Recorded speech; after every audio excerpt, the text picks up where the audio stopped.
Ya, Bapak Saudara, tema kita hari ini berdoa adalah napas hidup duta Kristus. Bicara soal bernafas, Bapak Saudara, tentu kita sadari bernafas itu adalah tanda kehidupan. Dan selama kita hidup, kita bernafas. Tapi bernafas itu kan tindakan yang alamiah ya. Sampai-sampai seringkali kita tuh nggak sadar kalau kita sedang bernafas. Nah, coba Bapak Ibu Saudara sekarang sama-sama dengan saya coba disadari nafasnya Bapak Ibu Saudara semua ini. Coba tarik nafas, hembuskan. Disadari ada oksigen yang masuk dalam tubuh lalu dikeluarkan karbon dioksidanya. Sudah? Ada berapa tahap sih kalau kita bernafas itu? 2. Apa aja, Pak? Tarik, menghirup, dan membuangnya, gitu ya, menghembuskannya. Nah, Bapak Ibu Saudara, seringkali kita itu tidak sadar gitu ya, bahwa kita itu sedang bernafas. Perlu loh kita itu untuk sekali-sekali kayak begini, menyadari nafas kita itu seperti apa. Saya bukan sedang memeriksa seperti bapak-bapak dokter di sini ya, yang mungkin memastikan bahwa semuanya sehat-sehat gitu ya, tidak ada yang tersengal-sengal ketika bernafas. Tapi maksud saya ketika kita bernafas Bapak Ibu Saudara, coba sadari, kita menghirup nafas, kita itu beroleh nafas kehidupan. Ya, kita jadi bisa hidup karena kita tarik nafas. Saat kita menghembuskan nafas, kita membuang nafas. Dan kita jadi sadar suatu saat kelak kita akan menghembuskan nafas yang terakhir. Dengan kita menyadari kalau kita itu masih bernafas dan kita menyadari nafas kita itu seperti apa, kita jadi mensyukuri hidup ini. Kita jadi sadar bahwa kita ini bisa hidup karena bernafas. Karena ada nafas yang dianugerahkan Tuhan. Nah, kalau tema kita hari ini berdoa adalah nafas hidup duta Kristus, maka tema kita hari ini mengajak kita sebagai duta-duta Kristus ini menyadari bahwa doa yang juga adalah hal alamiah bagi seorang duta Kristus, ya, hal yang wajar dilakukan oleh seorang dutanya Tuhan Yesus, itu mesti dilakukan dengan penuh kesadaran.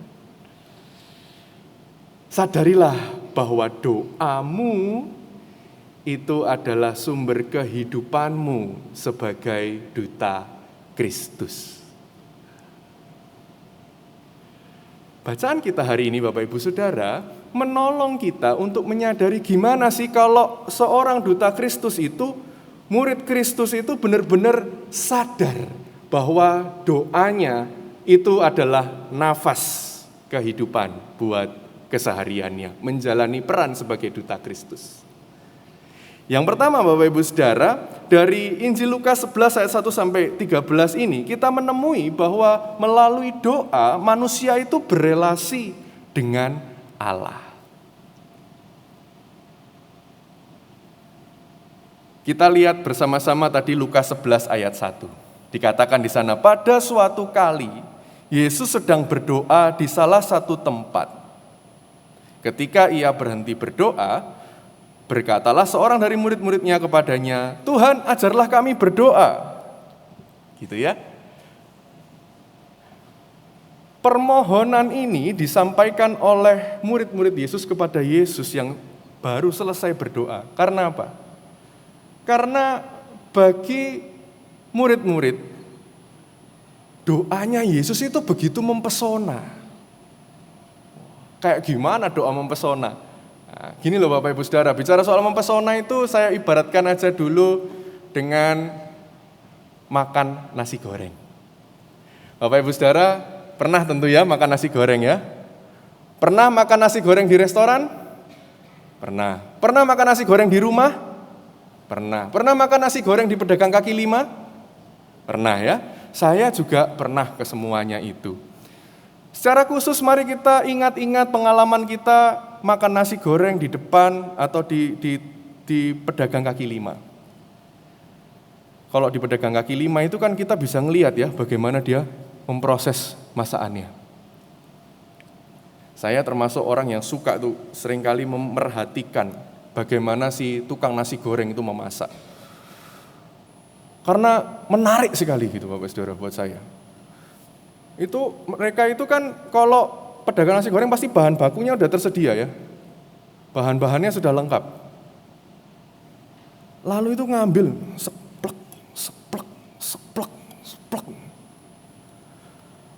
Saya mikir Bapak Ibu Saudara, istri saya itu bikin masakan atau makanan, kue itu tuh mesti ditimbang. Enggak ada timbangannya di situ ya. Tapi tangannya itu kayak timbangan. Set ini pas segini nih, plek segini. Plek. Enggak pakai sendok, takar juga, enggak perlu gitu. Garamnya plek, kecapnya set, sausnya set gitu ya. Oh, kayaknya gampang gitu. Set. Menarik sekali buat saya. Sehingga saya memperhatikan ini gimana gitu ya. Caranya. Sudah gitu, begitu semuanya itu sudah siap ditumis, digoreng di penggorengan itu. Begitu diayun sekali gini aja, set gitu. Aromanya itu maaf ya pagi-pagi yang belum sarapan mungkin jadi pengen sarapan segera. Saya segerakan khotbah saya nggak apa-apa. Ya, itu tapi ya, aromanya itu sudah merasuk gitu, set. Sudah aromanya begitu kita lihat nasi gorengnya yang masih penggorengan itu kayaknya tuh jauh lebih nikmat daripada nasi goreng di restoran, kadang-kadang juga jauh lebih nikmat daripada nasi goreng di rumah. Padahal mungkin bumbunya sama, bahan bakunya sama, tapi itu lebih menarik, atraktif sekali, begitu menarik sekali nasi goreng itu. Sampai-sampai saya sih Bapak Ibu Saudara ya, kadang-kadang kalau sudah ngelihat itu saking terpesonanya, merasa sudah makan, menelan air liur. Dan setelah itu tuh saya jadi pengen jadi juru masak nasi goreng paling enak sedunia. Pengen gitu. Nah itu namanya terpesona Bapak Saudara. Ketika kita terpesona itu kita tuh sungguh-sungguh memperhatikan, lalu kemudian kita tuh pengen menjadi seperti orang yang kita perhatikan itu. Nah, murid-murid Yesus terpesona itu pada Yesus. Ngelihat Yesus berdoa, itu mereka nggak sempat terlelap. Biasanya kan kalau doa syafaat itu kan saat lelap bagi kita semua gitu ya. Ini enggak, kok menarik ya. Yesus itu berdoa bisa demikian mempesonanya. Membuat murid-muridnya itu enggak sabar begitu, amin. Tuhan, langsung. Keburu-buru itu, pengen merasakan ya apa ya, berdoa dengan sedemikian antusiasnya. Dengan sedemikian menariknya gitu. Kayak doa itu lagi bermain gitu. Seru, kayak lagi ngobrol asik dengan teman lama. Nah, disitulah Yesus kemudian berkata dan menjelaskan sedemikian rupa dalam Lukas 11 tadi kita baca.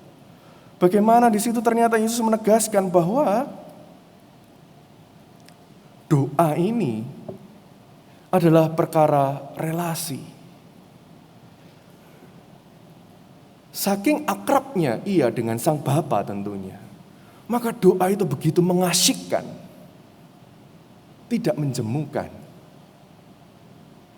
Hubungannya dengan Allah, ketika berhubungan dengan Allah, memohon pada Allah, bersyukur pada Allah, itu mengasyikkan sekali, menggairahkan sekali. Wah, semangat aku tuh mau berdoa gitu. Karena saking akrabnya dengan Bapa. Lalu keakraban seorang anak dengan Bapa ini juga ternyata punya konsekuensi. Seorang yang melekat pada bapaknya itu juga adalah seorang yang kemudian percaya penuh sama bapaknya. Kalau percaya penuh sama bapaknya, maka mesti nurut, taat sama apa yang dikatakan oleh bapaknya. Kita semua tentu pernah punya pengalaman menjadi seorang anak. Berjalan bersama dengan bapak kita atau ibu kita gitu ya. Lalu pergi ke sebuah swalayan. Di sana kita diberi pilihan, mau makan es krim coklat atau es krim stroberi. Bapak kita bilang, enak yang coklat. Anaknya pilih coklat.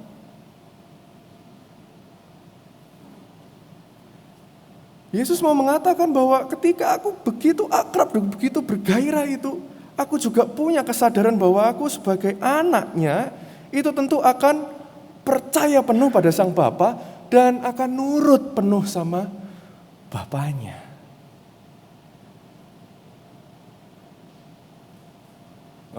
Si murid-murid ini nampaknya masih salah memahami bahwa keterpesonaan mereka pada Yesus itu membuat mereka pengen tahu, pengen dapat bukan esensi, bukan makna pentingnya soal relasi itu. Mereka bertanyanya soal apa?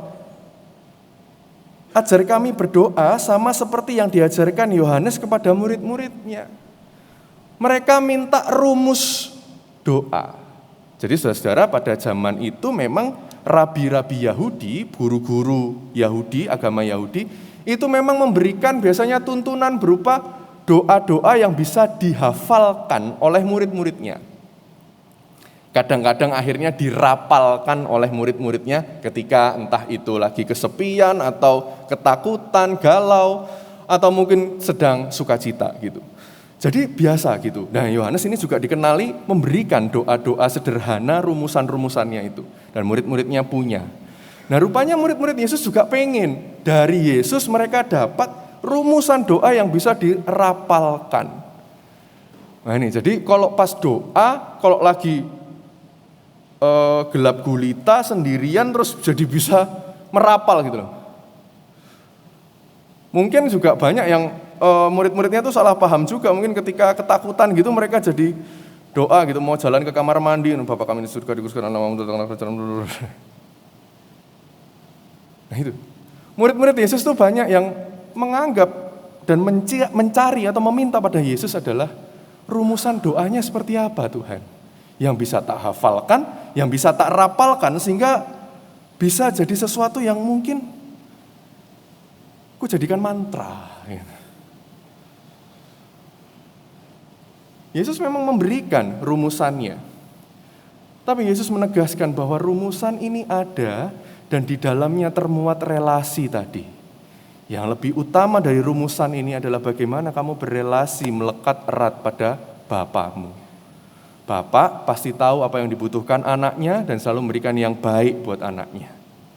Anak mesti percaya penuh pada bapaknya sehingga juga mau taat pada apa yang dijawab, apa yang dituntunkan oleh bapaknya. Memang benar kita itu sebagai anak-anak Allah punya kesempatan untuk berkeluh kesah pada Sang Bapa. Kita punya kesempatan untuk bahkan tawar-menawar dengan Bapa kita seperti Abraham kepada Bapa. Kita juga punya kesempatan untuk mempertanyakan kenapa Tuhan pandemi ini belum berakhir. Muncul lagi kasus-kasus yang baru lagi.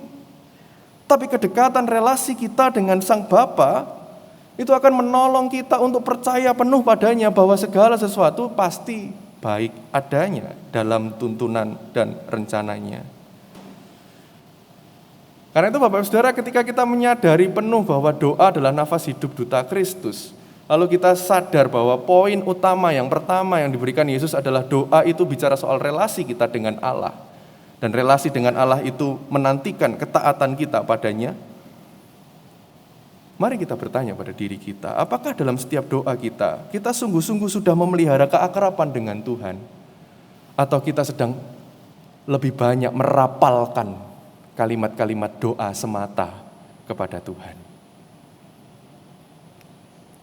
Sudahkah dalam doa-doa kita, dalam keseharian kita itu, kita taat pada jawaban Tuhan? Kita sering bertanya, bukan? Tuhan, aku harus memilih jalan A atau B? Tuhan sudah kasih jalan A. Seberapa kita sungguh-sungguh sudah taat menjalankan yang A itu?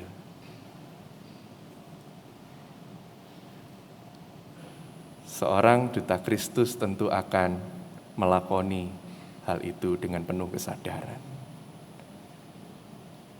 Dan yang kedua Bapak Ibu Saudara, ketika bicara mengenai doa adalah nafas hidup duta Kristus, dan kita diperkenalkan pada Lukas 11 ayat 1-3, kita akan menemukan poin yang kedua, bahwa ternyata pola doa yang Tuhan Yesus ajarkan, itu ternyata membentuk pola hidup buat kita.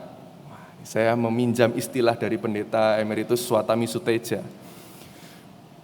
Pendeta Swatami Suteja berkata, pola doa yang diajarkan Yesus itu adalah pola hidup yang dikehendaki oleh Bapa untuk dilakoni oleh anak-anaknya. Loh, kayak gimana itu? Pola seperti apa yang diberikan oleh Bapa kepada anak-anaknya? Polanya itu Bapak Ibu Saudara rupanya demikian. Kalau kita menyampaikan suatu hal kepada Tuhan, entah itu pujian ataupun permohonan, rupanya Tuhan itu berharap bahwa ketika kita mendoakannya, maka doa kita itu juga kita wujud nyatakan dalam usaha kita. Sampai-sampai setiap usaha kita, pekerjaan kita, sekolah kita, itu juga adalah bentuk doa kita kepada Tuhan. Yuk kita lihat sama-sama ya, kita buktikan pola itu. Yang pertama Bapak Saudara, yang diajarkan untuk diminta para murid itu apa sih kepada Tuhan? Melalui doa Bapa kami itu. Bapa, apa kata-kata pertamanya? Dikuduskanlah namamu. Ini kan merupakan sebuah permohonan ya, dari seorang pendoa. Tuhan, dikuduskanlah namamu. Ia berharap bahwa sang Bapa itu berbeda dengan Bapa-Bapa yang lain. Engkau adalah Bapa yang kudus. Engkau khusus. Engkau bertindak sedemikian rupa mengasihi dunia ini. Gitu kan? Bapa kita itu kita harap sebagai Bapa yang kudus. Gitu. Tentunya sebagai Allah. Dan ketika kita berdoa demikian, rupanya Yesus juga berharap bahwa kita sebagai pendoa itu kemudian punya andil dalam hal membuktikan pada semesta ini bahwa Allah kita itu memang kudus. Melalui apa? Perbuatan kita. Yesus mengingatkan kita ketika kamu berkata, Bapa dikuduskanlah namamu. Enak, perkataanmu itu kudus enggak? Perbuatanmu itu sudah kudus. Pelayananmu itu sudah kudus.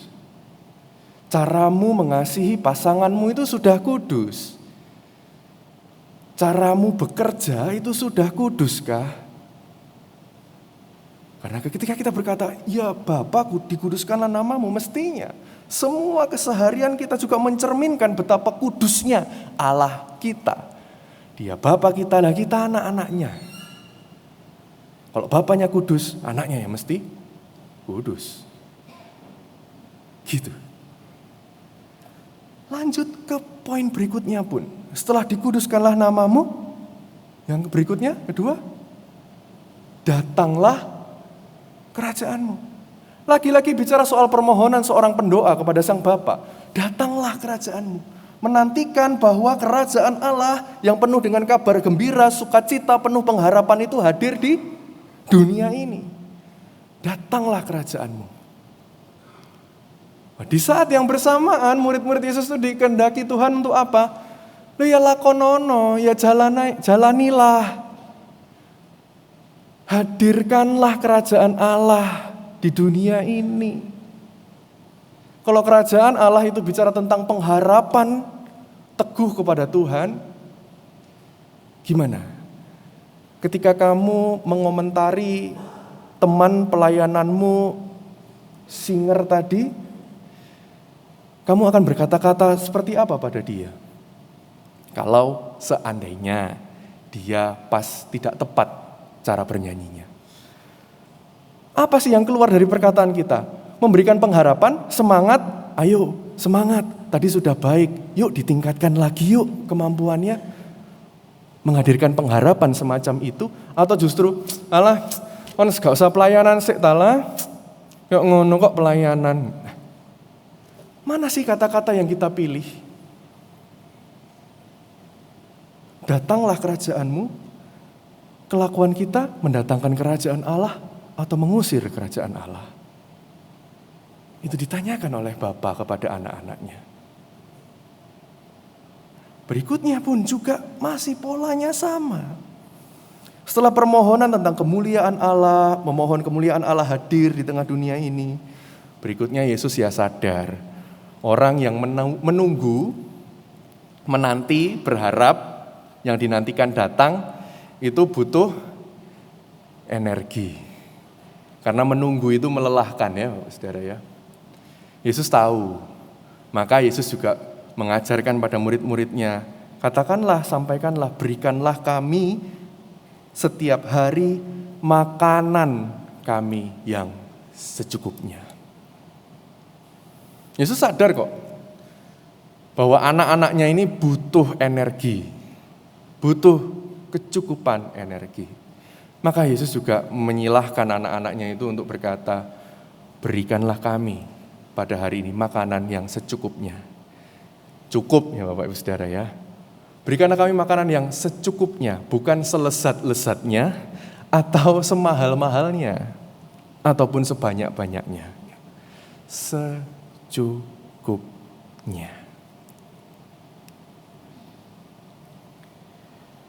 Dari situ, Yesus ingin memberikan penegasan pada murid-muridnya, hei anak-anak Allah, kamu itu mesti kalau berdoa ya sadar penuh bahwa penjamin hidupmu itu Bapa.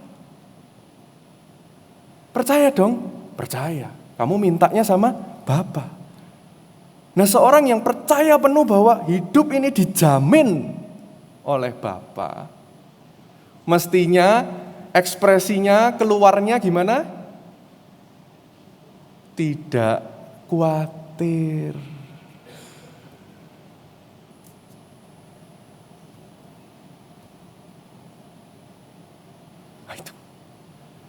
Ternyata ketika kita berdoa, berikanlah kami pada hari ini makanan kami yang secukupnya, itu mesti terwujud nyata dalam ketidakkhawatiran kita akan jaminan Tuhan buat semua jenis langkah hidup kita.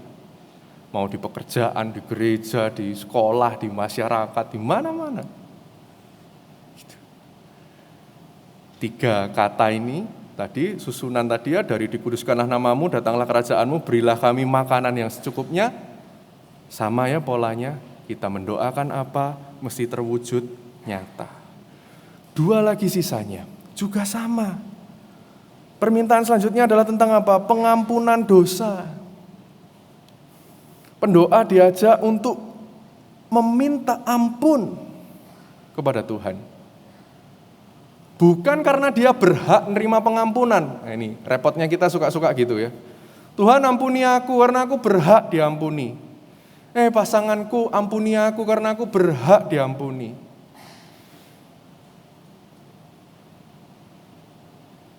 Papa mamaku ampuni aku karena aku berhak diampuni.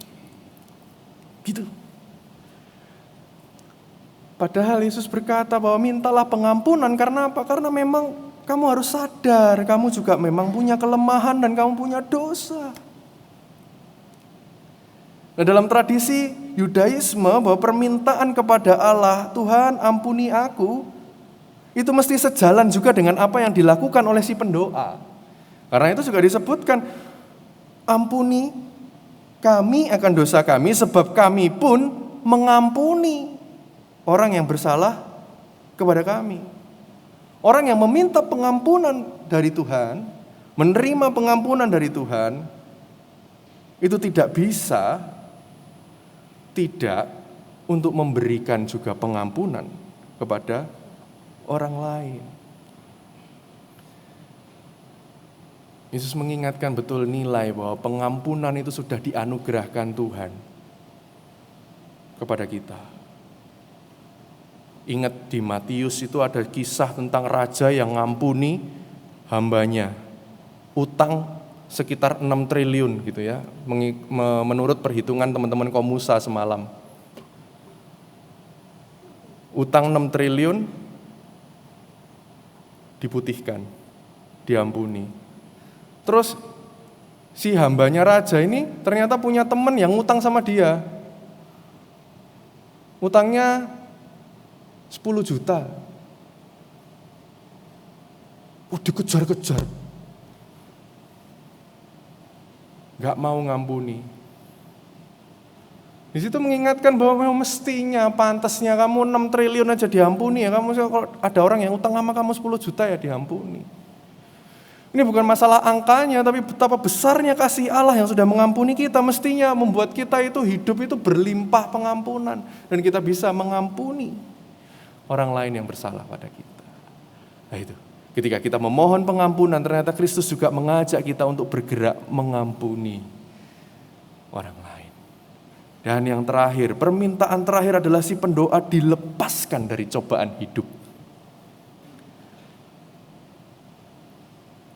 Yesus sendiri ketika awal perjalanan pelayanannya, apa yang dihadapinya? Pencobaan. Dia berhasil mengatasi itu semua. Lalu iblis nongkrong di warung kopi. Dia tunggu saat yang tepat kembali. Mencobai lagi, tentu bukan Yesus, pasti dia kalah. Datangi murid-muridnya. Yudas ya kena pencobaan itu. Petrus ya ternyata mengalami pencobaan yang membuat dia akhirnya menyangkal Yesus. Pencobaan itu selalu ada. Karena itu Tuhan mengajar kita juga, yuk mintalah, Tuhan janganlah bawa kami ke dalam pencobaan. Nah bersamaan dengan itu Tuhan juga berkata, ya jangan bawa dirimu dalam pencobaan. Sudah tahu cenderung kolesterol tinggi, Yohanes, jangan sering-sering ke warung bebek. Kan gitu ya Bapak Ibu Saudara ya. Kita punya kecenderungan diabetes tinggi, ya jangan sering-sering mampir ke warung es campur. Jangan bawa dirimu pada pencobaan. Sudah tahu ada kemungkinan dicobai. Lah kok ya dimasuki lorong pencobaan itu. Doa Bapa kami bicara soal bukan pola doa semata, tapi mengajarkan kita gimana sih pola hidup kita sebagai anak-anak Allah, sebagai duta Kristus. Itu seperti apa sih pola hidup yang mestinya dijalani. Nah, Yesus ingin Bapak Ibu Saudara, kita murid-muridnya itu belajar sungguh-sungguh menjadi duta Kristus yang dihidupkan oleh apa? Doa yang penuh relasi dengan Tuhan. Sehingga banyak orang di sekeliling kita tuh pengen doa bareng kita gitu. Pengen, saya tak gabung gitu. Saya yakin tim doa di Emmaus ini begitu, karena kemarin saya dengar cerita dari ketuanya, sampai harus nahan-nahan, sorry ini sementara masih harus pembatasan kuota karena situasi dan kondisi saat ini gitu, karena mau berdoa bersama di Pacet gitu. Wah, karena apa? Berarti orang-orang ini juga ngelihat, oh teman-teman tim doa ini kalau doa kayak Yesus itu semangat banget gitu ya, mempesona sekali gitu. Nah itu, mari kita jadi duta-duta Kristus yang kalau kita berdoa itu relasinya kuat sama Tuhan sehingga orang lain tuh pengen, oh iya aku nih ya mesti berdoa terus ya gitu. Lalu yang kedua, Yesus ingin kita belajar sungguh-sungguh jadi duta Kristus. Itu kehidupan doanya juga punya dampak dalam pola hidupnya. Semakin rajin berdoa, semakin baik pola hidupnya. Semakin sungguh-sungguh dan mempesona caranya berdoa, semakin mempesona pula gaya hidupnya, cara berbicaranya, menyemangati orang, mendatangkan kerajaan Allah di tengah kehidupan ini. Jangan biarkan Bapak Ibu Saudara, doa Bapa kami ini menjadi sebuah doa yang sekedar kita kultuskan sebagai doa yang kita anggap seringkali bahwa itu doa yang sempurna. Karena Tuhan Yesus tidak ingin doa Bapa kami itu menjadi sebuah kultus, rapalan, hafalan.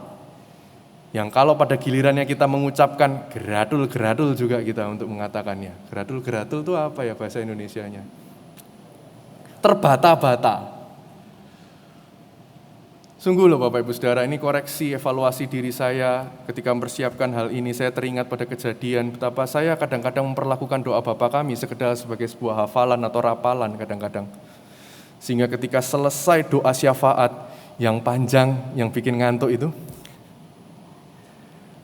terus saya malah mau ngomong aku percaya, waduh. kok malah bingung ya, ini kata-katanya apa setelah ini? Wah, doa Bapa kami kita mulai katakan sebagai sekadar sebuah hafalan. Nah, mari kita berhati-hati, karena Yesus tidak menginginkan hal itu terjadi. Biarlah doa Bapa kami ini sungguh menjadi bentuk kita, sungguh akrab sama Tuhan, dan doa Bapa kami sungguh menjadi sebuah pengingat bahwa hidupan kita mesti cocok dengan pola doa yang kita panjatkan. Kiranya Kristus nantiasa memampukan kita semua sebagai dutanya yang hadir dan selalu hidup melalui kehidupan doa kita semua. Amin.